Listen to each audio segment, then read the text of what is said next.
If you have sleeping problem, you have come into the right channel. Make sure to share and subscribe. Let's start. The echoes beneath. The ocean's waves crashed against the jagged cliffs, sending a cold spray into the air. Isla Carter tightened her grip on the flashlight, the beam cutting through the dense fog that clung to the rocky shore. She hadn't wanted to come back here, to Blackstone Cove, but when she received the cryptic letter claiming her brother Nathan was still alive, she had no choice. Nathan had vanished 6 years ago during an underwater expedition to map the uncharted caverns beneath the cove. The official report concluded he was lost to a sudden collapse in the labyrinth of caves, but Isla had never believed it. He was too skilled, too cautious. Still, without evidence to the contrary, she had been forced to mourn him. Until now. The letter arrived on a stormy evening, its ink smudged but legible. It read, "Nathan is alive. The caves hold the truth. Come alone." The message was unsigned, but Isla recognized the handwriting.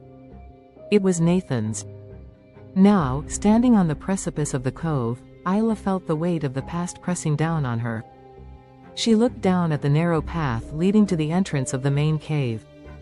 The tide was low, exposing the jagged rocks and the gaping maw of darkness. The last time she'd stood here, it was alongside Nathan, his laughter echoing in her ears as he recounted tales of explorers who dared to venture too far. Isla's flashlight flickered as she stepped onto the path. The sound of her boots crunching against the rocks was swallowed by the roar of the waves. She reached the entrance of the cave, her heart pounding. There was no turning back. The air inside the cave was damp and heavy, carrying the briny scent of the ocean mixed with an earthy undertone. Isla's flashlight illuminated the slick walls, where veins of quartz glinted like veins of silver. She had brought a climbing harness, ropes, and an oxygen tank, but the silence unnerved her more than the prospect of navigating the treacherous caves. As she descended deeper, the faint sound of dripping water echoed in the distance. The narrow passage widened into a cavern, and Isla stopped to catch her breath.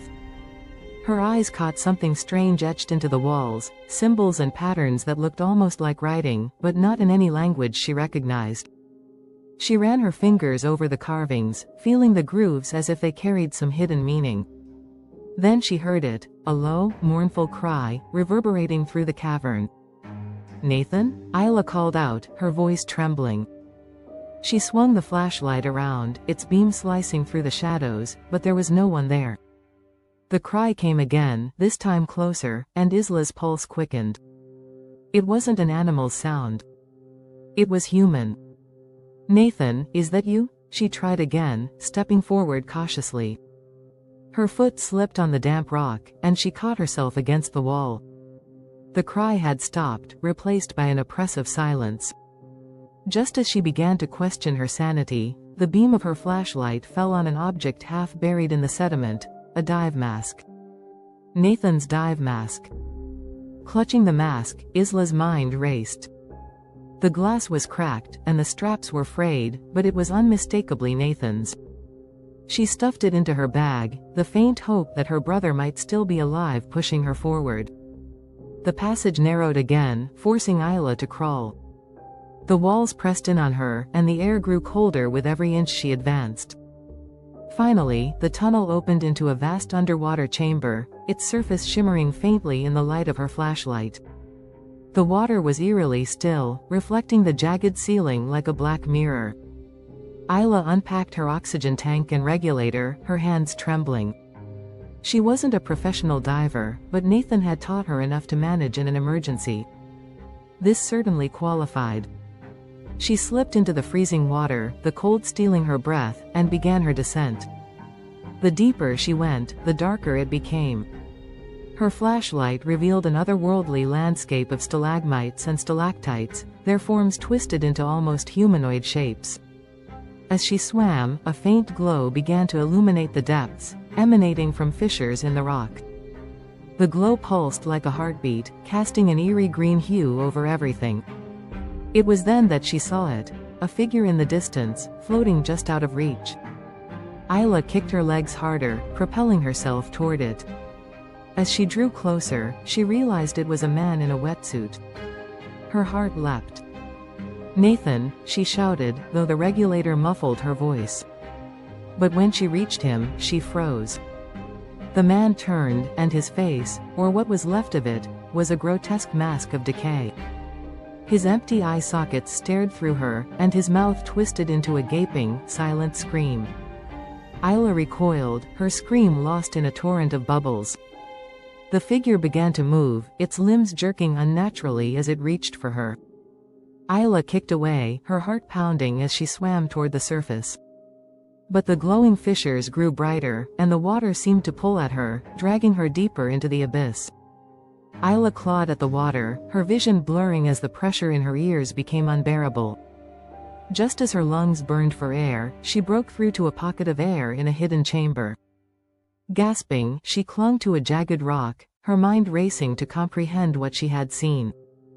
The grotesque figure of Nathan, if it was Nathan, had moved with a purpose, as though driven by something far darker than instinct.